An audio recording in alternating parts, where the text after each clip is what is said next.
ようこそ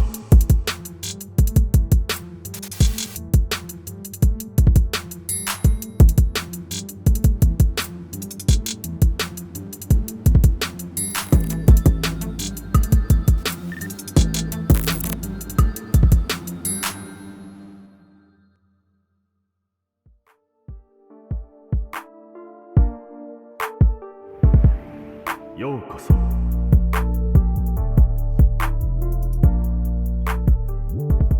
Bonsoir et bienvenue à toutes et à tous dans Versus TV, votre magazine culturel sur la dernière chaîne indépendante. Ce soir, cette émission sera consacrée à la disparition des instruments de musique et la lutte de ces derniers musiciens. Comme d'habitude, pour nous accompagner ce soir, je suis entouré de Gaston et Tits. Bonsoir. Bonsoir. L'équipe Versus TV s'est remuée toute la semaine pour vous proposer du contenu exclusif. Dans cette émission, Gaston a réussi à rencontrer un artisan clandestin risquant sa vie pour vous faire perdurer l'existence des instruments. Par la suite, nous avons réussi à ramener deux immenses musiciens décédés à la vie que nous interrogerons en direct dans notre Comeback in Life de la semaine. Pour finir, Monsieur X viendra nous interpréter quelques notes de musique. Mais tout d'abord, je vous laisse avec le report de Tits qui nous a préparé un petit condensé des images reprenant l'actualité de ces 5 dernières années et l'évolution de la situation. Oui, donc au cours de ces 5 dernières années, il y a eu beaucoup de changements, que ce soit économique, social ou culturel. Et on a décidé de faire un reportage qui compile ces 5 dernières années avec des images chocs. Le report, c'est tout de suite, c'est maintenant, c'est parti.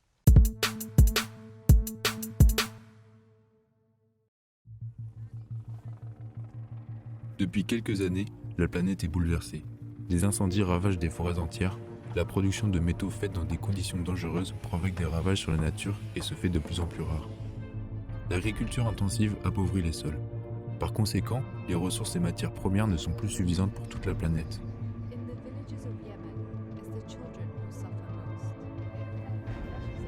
Plusieurs régimes autoritaires sont apparus. Ils réduisent les libertés individuelles et utilisent l'écologie comme argument pour justifier leurs mesures, et des guerres d'intérêt se multiplient.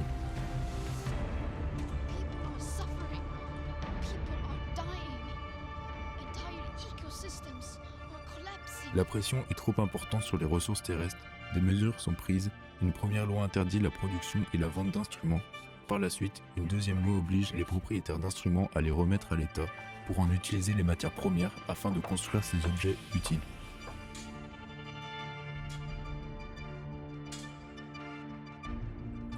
Résultat, aujourd'hui, il reste très peu d'instruments dans le monde.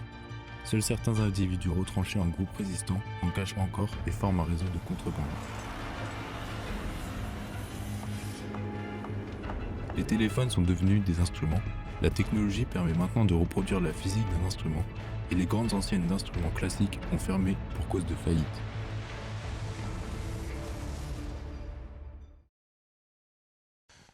Merci beaucoup Tits pour ce report de qualité. Gaston, quelque chose à dire ? Moi, ce qui me choque en voyant ces images, c'est la vitesse à laquelle tout cela s'est déroulé. On peut voir qu'en 5 ans, le monde a énormément évolué et que très peu de gens ont vu ça arriver. Moi-même, dès le début, j'ai pas bronché. Quelque chose à rajouter Tits ? Alors oui, parce que étant musicien de base, nous, avec mes collègues, on a été les premiers sur le terrain et à manifester contre ça. On était les premiers dans la rue contre ces mesures. C'est d'ailleurs grâce à Tits qu'on a pu trouver le luthier que j'ai interrogé. Il était avec lui dès le début dans la rue. Oui, totalement, oui. Nous vous proposons donc d'avoir un aperçu de la vie de ce luthier dont le quotidien est baigné dans la clandestinité. C'est grâce à lui qu'on peut faire perdurer un artisanat presque perdu. Vous pourrez découvrir la face cachée de la contrebande d'instruments. Pour la sûreté de son activité, nous protégerons son identité et le lieu de son atelier. Voici le portrait de Gaston de la semaine.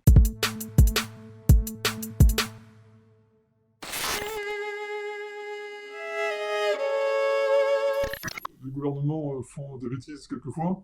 Je pense qu'au bout d'un moment, ils vont bien se rendre compte qu'ils ne peuvent pas imposer ce genre de choses.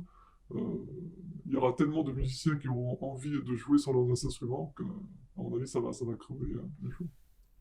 Alors, c'est vrai que c'est une très très mauvaise nouvelle d'entendre des choses comme ça. Personnellement, je lutterai tout le temps contre ce phénomène. Les gens ont partout chez eux, cachés dans leur grenier, on va dire dire, de vieux instruments, entre guillemets aussi. Et il suffit d'une petite réparation, on les remet en route et puis on peut se faire plaisir à jouer dessus. Vous prenez un violon qui a 200 voire 300 ans d'âge, quand il est en bon état et qu'on l'entend jouer par un virtuose, ça vous donne de la chair de poule. Rien que le son qu'il a, ça vous donne de la chair de poule. Alors qu'un synthétiseur, vous entendez ça, bon, vous l'entendez, c'est tout. Quand j'entends un bel instrument, ça me flatte, on va dire, le tympan, mes oreilles. Quand c'est une musique, on va dire que j'aime pas du tout, qui est créée par ordinateur, qui a que du rythme, avec des bruits bizarres, qui ont été totalement créés, pour moi c'est du bruit, c'est pas un joli son. Quand j'ai découvert la musique, entre autres la guitare et le violon, je me suis dit mais pourquoi pas lier les deux, à la fois construire un instrument, ou des instruments, et ensuite en jouer. Pour moi ça me semblait incroyablement bien quelque chose à faire.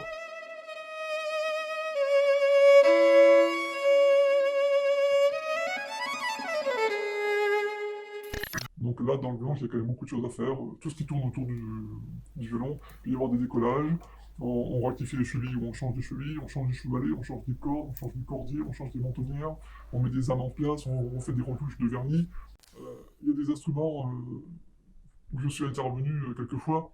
Quand on voit la qualité des bois qui sont employés, les épaisseurs fines, des tasseaux qui sont tout fins, tout est fait pour que l'instrument soit fragile et sonne au maximum, au mieux de ses possibilités. Et quand on tend des cordes dessus et qu'on fait vibrer les cordes, ça sonne d'une façon, je dirais, incroyable. C'est difficile à croire, en fait, tant qu'on l'a pas entendu.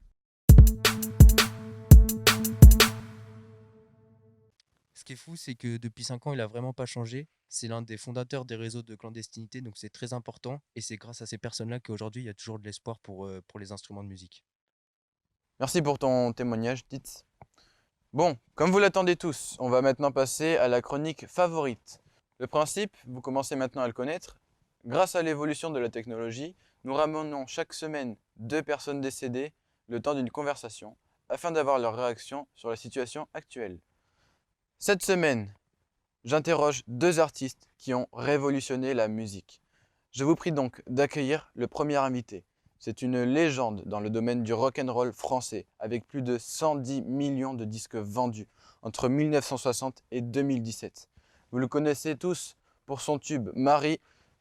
Je vous prie d'accueillir Johnny Hallyday. Bonjour Johnny. Avant l'émission, nous vous avons montré ce qu'était devenu le monde aujourd'hui et également le monde de la musique. Est-ce que vous pouvez nous rappeler comment était la musique à votre époque? Ah, de mon temps, on était bien éloigné de ce qu'est devenu la musique. Aujourd'hui, à mon époque, la technologie, c'était les guitares électriques de rocker.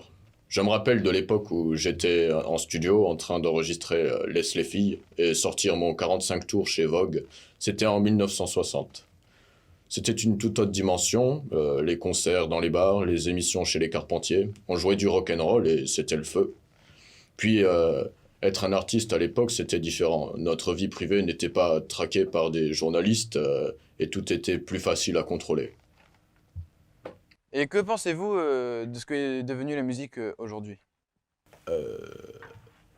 Vous savez, j'ai vécu à cheval entre 2 siècles. J'ai connu la naissance d'Internet et de tout ce bordel avec les ordinateurs, et j'ai jamais aimé ça. Moi, j'ai toujours joué avec ma guitare sur scène. C'est un élément symbolique du rock'n'roll, et je trouve ça assez étonnant qu'on puisse les interdire. De mon temps, on n'aurait jamais laissé faire ça. Ça ne m'étonne pas, après ma mort, j'ai bien vu qu'on avait perdu le rock'n'roll. Ça a l'air d'être un sacré bordel, votre société. Même si le rock est interdit, j'imagine pas le foutoir que ça doit être le reste. Eh bien, merci Johnny. Il est désormais l'heure de vous présenter notre deuxième invité. Et il vient de loin. Connu pour avoir posé les fondations de la musique classique, il écrit son premier opéra à 11 ans. Il est l'auteur de 2 œuvres majeures de notre patrimoine musical, la flûte enchantée et le requiem. Merci d'accueillir Wolfgang Amadeus Mozart. Amadeus, comme nous vous l'avions expliqué, la musique prit une toute autre dimension dans notre époque actuelle. Quel est votre avis là-dessus? Je suis compositeur de musique. J'ai étoffé et fait vivre la musique. Je me suis servi de nombreux instruments durant ma carrière, le violon, le piano et même le clavecin. Vous m'avez expliqué que dans l'époque actuelle, ces instruments avaient été remplacés par d'autres, appelés ordinateurs. Je ne réalise pas exactement de quoi ils retournent, mais si ma compréhension est bonne, il me semble que ces machines remplacent les musiciens et jouent des partitions à la perfection. Si c'est bien le cas, il leur manque cruellement une chose essentielle, la vie. Un musicien qui se contente de restituer parfaitement un morceau n'est qu'un fifrelin. Ceux qui appartiennent aux fleurons possèdent de nombreuses vertus. Ils font vivre l'œuvre, nous font ressentir les émotions qui sont leurs. Enfin, ils possèdent la faculté de se détacher de la partition, à tel point qu'ils vont au-delà de ce qu'a écrit le compositeur, en l'améliorant, si possible. Selon vous, quelle est l'importance des instruments dans la musique? Les instruments sont des œuvres d'art à part entière, il faut leur apporter une attention extrême. La beauté et la finesse de la musique sont concevables grâce à la résonance de ces derniers. Je me souviens de ce poupard prometteur, Ludwig van Beethoven, s'il vous est connu, qui ne cessait de répéter la sonorité d'un instrument est primordial. Même le plus agile des musiciens ne fera rien d'un bibelot du bas peuple. Merci beaucoup, Amadeus. Moi, quand je vois cette technologie, à chaque fois, j'ai l'impression d'être un gosse. C'est incroyable, ça fait rêver de pouvoir parler à des personnes mortes comme ça. Je me dis toujours que si mon père avait l'occasion de parler avec Mozart, il serait quand même très heureux. C'est clair. Comme vous l'avez remarqué, la technologie que nous utilisons est encore en voie de développement, ce qui explique les petites imperfections de cette séquence. Mais cela reste tout de même incroyable.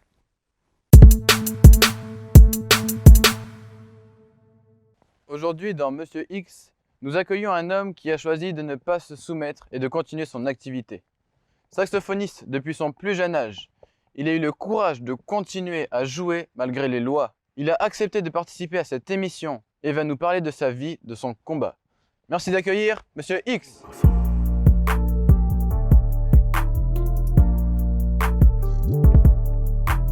Ça va ? Bonjour Monsieur X, merci d'avoir accepté de venir sur ce plateau et d'avoir pris le risque de vous exposer. Pourriez-vous nous parler de votre vie de musicien clandestin? C'est un plaisir de venir ici. Je regarde souvent votre émission et vos reportages. Pour ce qui est de ma vie, elle est assez spéciale depuis 2021. Les réquisitions m'obligent à vivre dans la peur et dans l'illégalité. J'ai arrêté de jouer ma musique en public. Le saxophone, c'est un instrument très bruyant. Et avec les délations qui se multiplient, c'est de plus en plus compliqué de jouer. Mais j'ai plusieurs amis dans une situation similaire et avec qui on s'aide. L'entraide, c'est primordial aujourd'hui pour pouvoir continuer à jouer dans notre société. Monsieur X, arrivez-vous toujours à jouer devant un public? De plus en plus de musiciens ne se montrent plus. Et le public est peureux à cause des répressions de l'État. Néanmoins, je trouve qu'il est important de se battre pour les générations futures. Et grâce à des médias comme vous, on a l'opportunité de se produire librement. Je comprends tout à fait. L'État défend que la musique sur ordinateur est aujourd'hui supérieure à la qualité que l'on peut produire avec des vrais instruments. Monsieur X, pensez-vous que la MAO peut procurer les mêmes émotions que la musique traditionnelle? Bien sûr que non. L'instrument, c'est créé pour vibrer. Ça sonne et ça produit un son presque inimitable.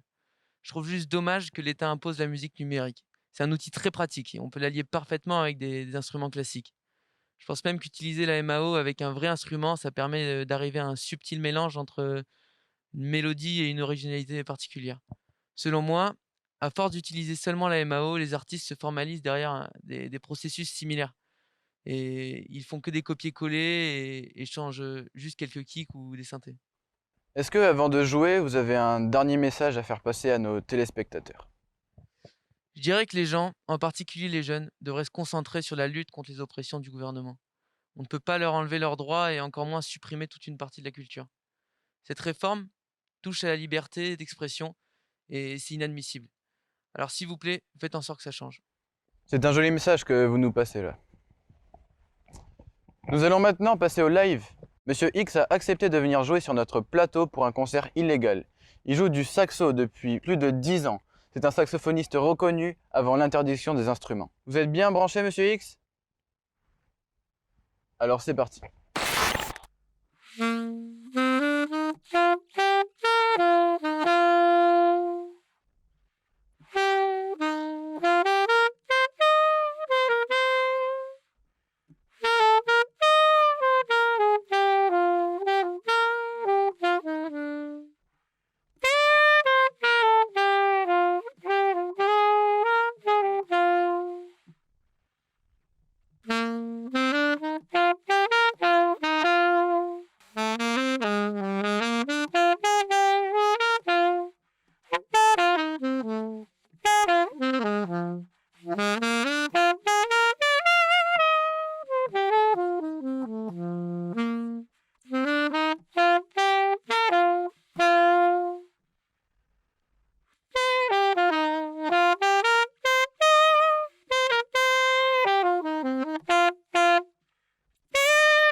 Merci pour ce live, c'était énorme.